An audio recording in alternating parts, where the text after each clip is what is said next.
আজকে আমি যাচ্ছি সেই দমদমের এআই এর ভাইরাল প্যান্ডেলে। আর ওই প্যান্ডেলটা হয়েছে দমদমে। আমার বাড়ি থেকে দমদম অনেকটা দূর, অন্তত আমাদের 3 ঘন্টা জার্নি করে যেতে হবে। এখন বাজে দুপুর 3টে আর আমি 3টের সময় রেডি হচ্ছি। আমার বাড়ি থেকে অনেকটা দূর, তাই রেডি হতে বেরোতে আমার হয়তো 6টা বেজে যাবে। জানো তো মেয়েদের কতটা টাইম লাগে।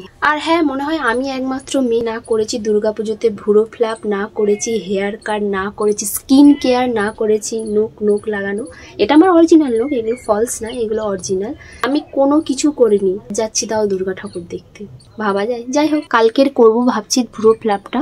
হাতে এক ফুটটা সময় থাকে না, মানে এই রান্না বান্না কাজ কর্ম, ভিডিও করা, ভিডিও এডিটিং করা, সমস্ত জিনিস আমাকে করতে হয়। তার জন্য আমি চারদিকে সামাল দিতে পারি না, কোনো কিছু করতেও পারি না। তো যাই হোক, আমি অনেক ভাট বকে দিলাম। তো এবার হচ্ছে আমি রেডি হবো। তো আগের একটা ভিডিওতে আমি তোমাদেরকে দেখিয়েছিলাম এই পিত্তি কালারের কুর্তিটা, আর এই কুর্তিটা আমি পরে যাই, আর ওর সাথে একটা গলার চেন আর একটা কানের দুল আর দুটো লিপস্টিক মিক্সড করে পরবো। তো এটা হচ্ছে আমার ফাইনাল লুক। তো কেমন লাগছে, আমাকে কেমন লাগছে অবশ্যই কমেন্টে জানাবে। তো ঘড়িটা আমি একা একা পড়তে পারছিলাম না, ওই জন্য করে পকেটের মধ্যে নিয়ে নিয়েছি, ওখানে গিয়ে ঘড়িটা পরবো।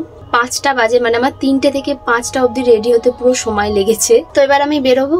তো চলো। তো সবার প্রথমে একটা অটো ধরে সোজা চলে আসলাম স্টেশনে। আর স্টেশনে আসার মাত্র আমরা সঙ্গে সঙ্গে ট্রেনটা পেয়ে গেছিলাম। ওই জন্য করে আমাদের আর দমদমের টিকিট কাটা হয়নি। ওই জন্য আমরা পাস সার্কাসে লেবে আবার রিটার্ন টিকিট কাটলাম। আর টিকিট কেটে সোজা চলে এলাম শিয়ালদা। আর এখন বাজে সন্ধ্যে 7টা, আর আমরা পিছনের দিকে উঠেছিলাম বলে তেমন একটা লোক ছিল না। আর লেবে মাত্র আমার খিদে পেয়ে গেল, তাই আমিও খাওয়া শুরু করে দিলাম। তারপর আমরা শিয়ালদা থেকে ট্রেন ধরে নিলাম দমদম যাওয়ার জন্য। আর সোজা লেবে গেলাম দমদম স্টেশন। আর দমদম স্টেশন থেকে হাঁটা শুরু করে আমরা নাগের বাজার অব্দি হেঁটে গিয়েছিলাম। প্রথমে গাড়ি যাবো ভেবেছিলাম, কিন্তু গাড়ির ভাড়া বলেছিল 200 টাকা, তাই জন্য করে আমরা হেঁটে চলে গিয়েছিলাম। আর আমরা নাগের বাজার থেকে টোটো ধরে সোজা চলে এসেছিলাম অর্জুনপুর আমরা সবাই ক্লাবে, যেখানে আমাদের এক একজনের ভাড়া নিয়েছিল 30 টাকা। আর এটাই হচ্ছে অর্জুনপুর ক্লাবের সবার ফার্স্ট গেট। আরো এমন গেট 10 থেকে 12 খানা পড়বে, যেটা শুনে আমার মাথা একটু গরম হয়ে গেছিল। ওই জন্য করে মাথা ঠান্ডা করার জন্য একটা আইসক্রিম খেয়ে নিলাম। আর এই হচ্ছে মেন লাইন শুরু। আর এখানে আমাদের দাঁড়িয়ে থাকতে হয়েছে 2 থেকে 3 ঘন্টার উপর। আর আমি তোমাদের বলছি, তোমরা যদি কেউ যাও তাহলে কোনো বাচ্চা কাচ্চা নিয়ে যাবে না, কারণ আমার চোখের সামনে একটা বাচ্চা মাথা ঘুরে পড়ে গেছিল। আর তাকে সবাই মাথায় জল দিচ্ছিল আর হাওয়া করছিল। এতটা পরিমাণের লাইন আর এতটা পরিমাণের গরম একসাথে তোমার জীবন উতাল পাতাল হয়ে যাবে। আর তোমরা শুধু ভালো করে দেখো এখানে কি পরিমাণের ভিড়। আর যারা ভিআইপি তাদেরকে আগে ছেড়ে দিচ্ছে, আর আমাদের মতো সাধারণ পাবলিক গুলোকে ছাড়ছে না। আর এখানে প্রত্যেকটা মানুষ ঘেমে পুরো চান হয়ে গেছিল, তারপরেও লাইন ছাড়ছিল না। প্রায় আধ ঘন্টা বাদে বাদে একটা করে লাইন ছাড়ছে, আর সবাই এমন ভাবে ছুটে ছুটে যাচ্ছে। যখনই এই ঝাড়বাতিটা সামনে গোড়া এলো, আমি তখনই ভেবেছি হয়তো এবার চলে এসেছি, বেশি আর দেরি নেই। তো সত্যি সত্যি আমরা সামনে চলে এসেছি প্যান্ডেলের মেন গেটে। এবার বন্ধুরা তোমরা শুধু প্যান্ডেলটা উপভোগ করো, কারণ বন্ধুরা তোমাদের জন্য আমি কষ্ট করে ভিডিওগুলো করে এনেছি। ভালো করে দেখো বন্ধুরা।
বন্ধুরা আমি যেটুকুনি পেরেছি তোমাদেরকে দেখিয়েছি, কারণ তোমরাই তো দেখলে প্যান্ডেলের মধ্যে বেশিক্ষণ থাকতে দিচ্ছে না। আর ঠাকুরটাও খুব সুন্দর আর প্যান্ডেলটাও খুব সুন্দর, তোমরা চাইলে গিয়ে দেখে আসতে পারো। তারপর আমি এখানে মেলায় এসেছি আর পাঁপড় খাবো না, তাই এখান থেকে একটা পাঁপড় কিনে নিলাম। আর এদিকে আমার অতিরিক্ত হাঁটার কারণে আমার পায়ে পড়েছিল 7খানা ফোস্কা, তাই ও এখানে আমার পায়ে ব্যান্ডেড গুলো লাগিয়ে দিচ্ছিল। আর আমার পাটা এমন একটা পা, আর কি বলবো, নতুন কোনো জুতো পরলে আমার পায়ে ফোস্কা পড়বেই পড়বে, কেউ আটকাতে পারবে। ফোস্কা পড়েছে তো পড়েছে, আর তারপরে গেলেও গেছে, কি পরিমাণে জ্বালা করছে। তারপরে আর কি করবো, বাড়ি যাওয়ার উদ্দেশ্যে আমরা স্টেশনে চলে এলাম। তারপরে আমরা দমদম স্টেশনে বসে বসে আমরা এখানে পাকিস্তান ইন্ডিয়ার খেলা দেখছিলাম। তো ফাইনালি আমাদের ইন্ডিয়া জিতে গেল, যার জন্য আমরা দুজনেও খুব খুশি। তারপরে হঠাৎ করে এখানে একটা ট্রেন দিল, যেটা হচ্ছে দুর্গাপুজো স্পেশাল। আর এই ট্রেনটা আমরা পেয়েছিলাম রাত 1টার সময়, কারণ দুর্গাপুজো স্পেশাল দমদমে এখন ট্রেন দিচ্ছে রাতে। তারপর এখানে দমদম ধরে আমরা সোজা চলে এলাম শিয়ালদা। আর এখানে প্রত্যেকটা মানুষ বসে আছে, শুয়ে আছে, শুধুমাত্র ট্রেন কখন দেবে সেই আশায়। ওই জন্য করে আমরা দুজনে একটা জায়গায় গিয়ে বসেছিলাম আধ ঘন্টার মতন। তারপর কিছুক্ষণ বাদে নামখানা লোকাল দিল, আমরাও নামখানা লোকালে বসে গেলাম। আর কি বলবো, শিয়ালদা থেকে নামখানা লোকাল ছাড়তে এত পরিমাণে দেরি করে, কি বলবো। 2 ঘন্টার উপরে আমরা বসে আছি, তারপরেও ট্রেন ছাড়ার নাম নেই। আর অবশেষে ট্রেনটা ছাড়লো পুরো 4টের সময়। আর বাড়ি আসতে প্রায় ভোর 5টা থেকে 5:30 বেজে গেছিল। এখন বাজে 5:30। আমরা এই 5:30টার সময় ঘরে আসি। সারা রাত ঠাকুর দেখার পরে আমার চোখ মুখের অবস্থা খুব খারাপ হয়ে গেছিল, আর আমি কানেরটা খুলে রেখেছিলাম। তো আজকের মতন টাটা, দেখাচ্ছে নেক্সট ভিডিও।